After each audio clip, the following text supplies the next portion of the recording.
台湾人爱吃零食的事众所皆知，洋芋片更是许多人生活当中不可或缺的好伙伴。走进超商一看，架上的各式零食饼干，每一款都想让人来一口。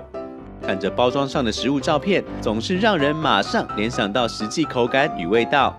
为了让零食更加吸睛，也有业者找来韩国当红女星润儿代言，甚至推出餐厅联名款商品。这些让人垂涎欲滴的洋芋片，到底滋味如何呢？让我们来看看路人怎么说。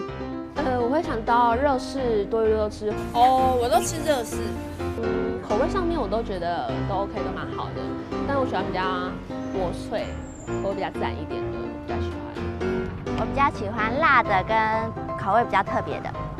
口味哦，它最近有出一个那个清血盐的口味，我觉得蛮好吃的。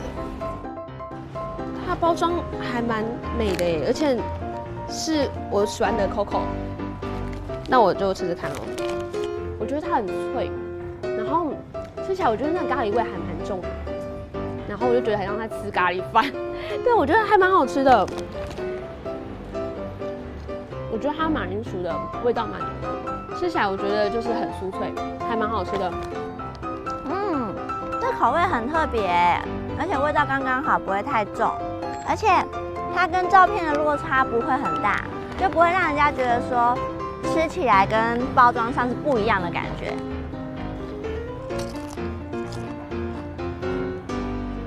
它的包装虽然看起来会很辣的感觉，可是我想这个只要你敢吃一点点辣的人都会很喜欢。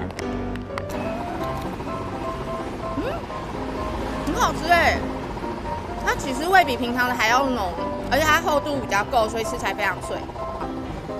哎，那个可以试吃吗？哦，是这个新的自然滋味，我之前也一直还蛮想尝试的，因为他都说它是无人工防腐剂，也没有人工色素，更可以吃到它马铃薯原本的原味。光看就会流口水的魔力，就是消费者喜爱乐事的原因。乐事多种独特新创的口味，让喜欢吃洋芋片的你，每一片都吃得到他们的用心。